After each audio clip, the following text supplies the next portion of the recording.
Our church, Community of Christ, is richly blessed with 8 sacraments.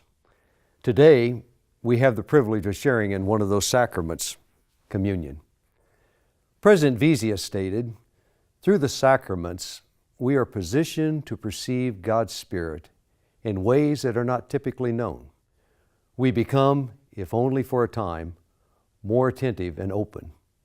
The sacraments open windows and doorways into life as God intends it to be."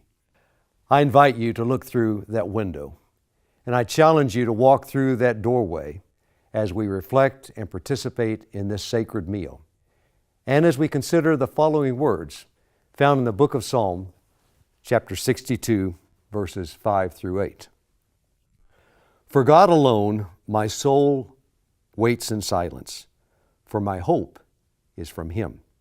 He alone is my rock and salvation, my fortress, I shall not be shaken. On God rests my deliverance and my honor. My mighty rock, my refuge is in God. Trust in Him at all times, O people. Pour out your heart before Him. God is a refuge for us." Refuge. Refuge can be defined as a condition of being safe, being sheltered from pursuit, danger, or trouble. Refuge is sanctuary. It can be an institution providing safe accommodations. It's an environment which gives one assurance of peace and security. The psalmist speaks emphatically about God being our refuge in life. In the original text, the language in which the psalmist wrote, it's even more emphatic, describing God as not just a refuge, but the only true refuge. It seems obvious the writer penned these words out of a deep conviction, a conviction that was born out of struggles in life, but in those struggles, finding solace and peace in the sanctuary of God's refuge. I believe the words of this psalm are a result of one who has looked through that window and walked through that door President Vizia referenced. When I was younger, I dealt with a sickness which took quite some time to overcome. And even today, at times, that illness will surface in my life, however, to a far less degree than when I was younger.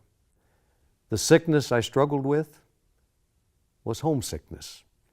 Now, some at this time might be smiling or even laughing at the thought of calling this an illness, particularly those who have never experienced the deep and agonizing pain of homesickness.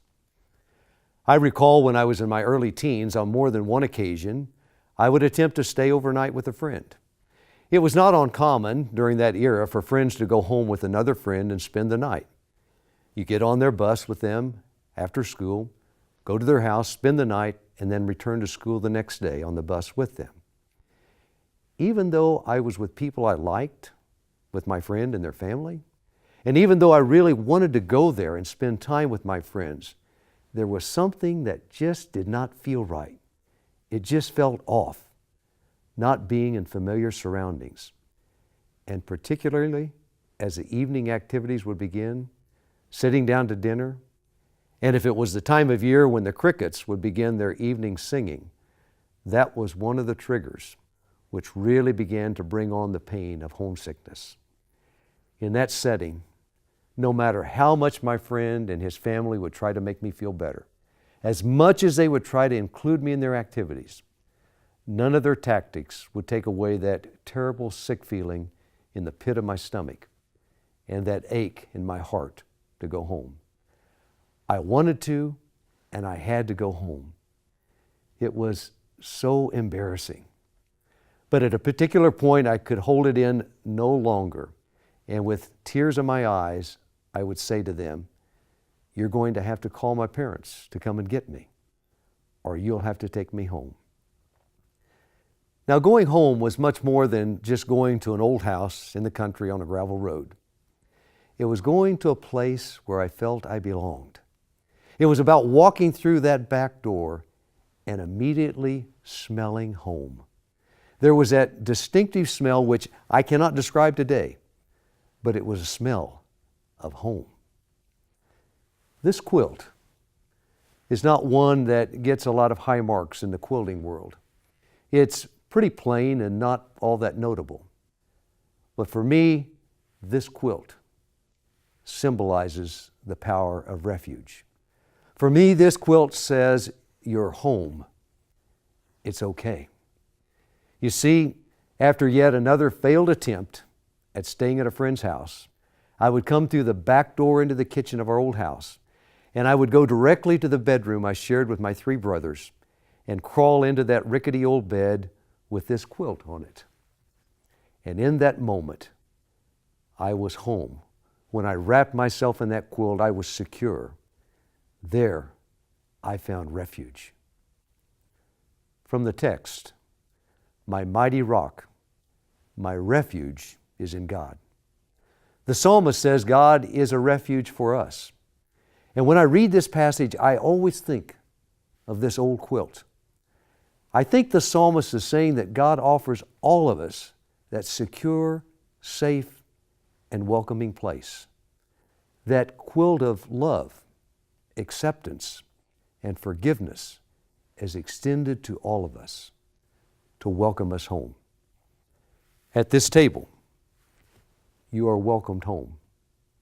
At this table, we can experience refuge. We don't know exactly what might have been occurring in the life of the psalmist before or during this writing, but it seems obvious this person had experienced life issues such as loneliness, rejection, failures, misunderstandings, and maybe even the writer knew something about being homesick. And out of those experiences, the psalmist is saying, in the midst of all the pains of life, true refuge for all of us is found in God. I think it's important to understand something that is unspoken in this passage, but that something must occur for us to experience God's refuge. It's something which this sacred table calls us to, and what occurs in any experience with the divine, and that is vulnerability. We must open ourselves and become vulnerable. From our book of Scripture, the Doctrine and Covenants, section 163, paragraph 10, we read these words about the importance of vulnerability. Collectively and individually, you are loved with an everlasting love that delights in each faithful step taken. God yearns to draw you close so that wounds may be healed, emptiness filled, and hope strengthened. Do not turn away in pride, fear, or guilt from the one who seeks only the best for you and your loved ones. Come before your eternal Creator with open minds and hearts and discover the blessings of the gospel anew. Be vulnerable to divine grace. Be vulnerable to divine grace. There have been times in my own journey that I've missed experiencing the refuge God extends because my life gets so filled with other stuff, I don't even realize how homesick I have become. There are times I have not been willing to reach out and take hold of God's quilt because I struggle to let go of other things in life. I don't know about you, but I sometimes struggle with letting go of the very things which bring pain. To let go of mistakes, which become voices in my mind and heart, voices that become louder and louder. To let go of perceptions of inadequacy. I know I've missed experiencing God's refuge at times in my journey because I've been unwilling to be less dependent on self. I struggle with being vulnerable. This sacrament invites each of us to let go and be vulnerable to the divine grace which can be found at this table. This sacrament invites each of us to come home. Now, one might infer from what I've said that God's refuge is a place to hide, a place where one can go into isolation, or a place where one can be separated from the world. I believe what the psalmist is describing is about shelter, safety, and sanctuary. But I don't believe it can be a place which keeps us from hearing and seeing a world filled with others who are also seeking a place of acceptance and love. We must not interpret God's refuge as a wall of security which separates us from God's creation. This sacrament calls us home, but it also challenges us to invite others to have the opportunity of finding a spiritual home. It challenges us to be a community where all are welcomed through the peace and love of Jesus Christ. Again, from the Doctrine and Covenants, we hear these words: "Open your hearts and feel the yearnings of your brothers and sisters who are lonely, despised, fearful, neglected, unloved. Reach out in understanding, clasp their hands, and invite all to share in the blessings of community created in the name of the one who suffered on behalf of all." Open your hearts and feel the yearnings of others. This is another dimension of vulnerability to which we, as disciples of Christ, are being called to respond. Being vulnerable to others who are homesick. Being vulnerable to those who are looking for a community that will welcome them, a place they can call home. This sacrament calls us to remember how Jesus suffered on behalf of all, and He did so because of His deep compassion. And that compassion moved Him to reach out to those who were oppressed, marginalized, and cast aside, and to reach out in ways that were countercultural. Today, in places, extending the quilt of welcome, acceptance, and love is countercultural.